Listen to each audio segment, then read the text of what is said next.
कांग्रेस की मुश्किलें लगातार बढ़ती जा रही है। एक बार फिर कांग्रेस का असली चेहरा बेनकाब हो गया है। हर वक्त कांग्रेस के लोग तुष्टीकरण की राजनीति करने में लगे रहते हैं। कांग्रेस के नेता राहुल गांधी आरएसएस पर तो जमकर निशाना साधते हैं और आरएसएस के लोगों को नफरत फैलाने वाला कहते हैं, लेकिन वहीं दूसरी धर्म के लोगों और उनके संगठन के बारे में राहुल गांधी एक शब्द नहीं कहते हैं।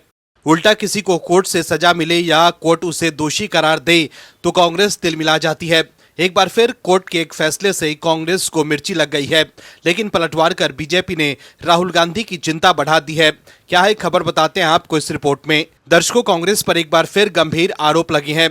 दरअसल केंद्रीय गृह मंत्रालय में पूर्व अंडर सेक्रेटरी RBS मनी ने कांग्रेस पार्टी पर सनसनीखेज आरोप लगाए हैं। उन्होंने ANI को दिए इंटरव्यू में कई अहम बातें बताई है। उन्होंने ANI की पॉडकास्ट में कहा है कि 26/11 कांग्रेस और ISI के बीच एक फिक्स्ड मैच था। वहीं इस इंटरव्यू के सामने आने के बाद बीजेपी ने कांग्रेस से जवाब मांगा है। बीजेपी प्रवक्ता सुधांशु त्रिवेदी ने कहा है कि कांग्रेस ने हिंदू आतंकवाद का झूठा नैरेटिव गढ़ने की पूरी तैयारी कर ली थी, अब इस पर जवाब देना चाहिए। दरअसल RBS मनी ने इंटरव्यू में कहा है कि 26/11 कांग्रेस और पाकिस्तान की खुफिया एजेंसी ISI के बीच एक फिक्स्ड मैच था।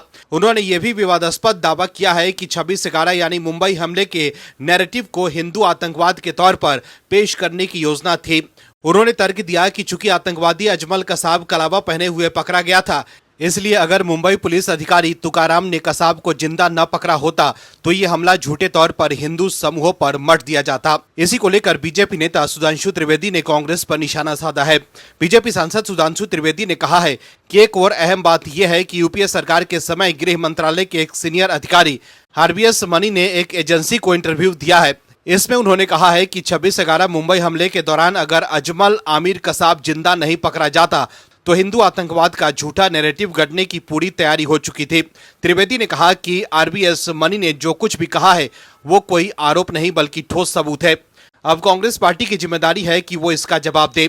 वहीं 26/11 को लेकर 17 साल बाद पूर्व केंद्रीय गृह मंत्री P चिदम्बरम ने पिछले साल खुलासा किया था कि तत्कालीन UPA सरकार ने पाकिस्तान पर जवाबी कार्रवाई की योजना बनाई थी, लेकिन अमेरिका समेत अंतर्राष्ट्रीय दबाव के कारण इसे टाल दिया गया था। इसको लेकर भी कांग्रेस पर काफी सवाल उठे थे। वहीं दूसरी तरफ कोर्ट के एक फैसले से कांग्रेस तिलमिला गई है। दरअसल 2020 के दिल्ली दंगे के दौरान IB अधिकारी अंकित शर्मा की हत्या के मामले में पूर्व आप पार्षद ताहिर हुसैन को दोषी करार दिए जाने के बाद राजनीतिक घमासान तेज हो गया है। कांग्रेस के लोकसभा सांसद इमरान मसूद ने दावा किया है कि ताहिर हुसैन को उनके मुस्लिम होने की वजह से निशाना बनाया जा रहा है। इमरान मसूद ने कहा है कि अगर उनका नाम ताहिर की जगह कपिल होता तो उन्हें बरी कर दिया जाता। वहीं इमरान मसूद के इस बयान के बाद बीजेपी ने कांग्रेस पर तीखा हमला बोला है।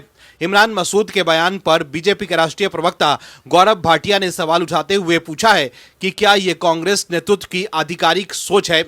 बीजेपी नेता ने कहा है कि यह बयान राहुल गांधी के निर्देश पर दिया गया है। क्या राहुल गांधी इमरान मसूद से इस बयान पर माफी मंगवाएंगे?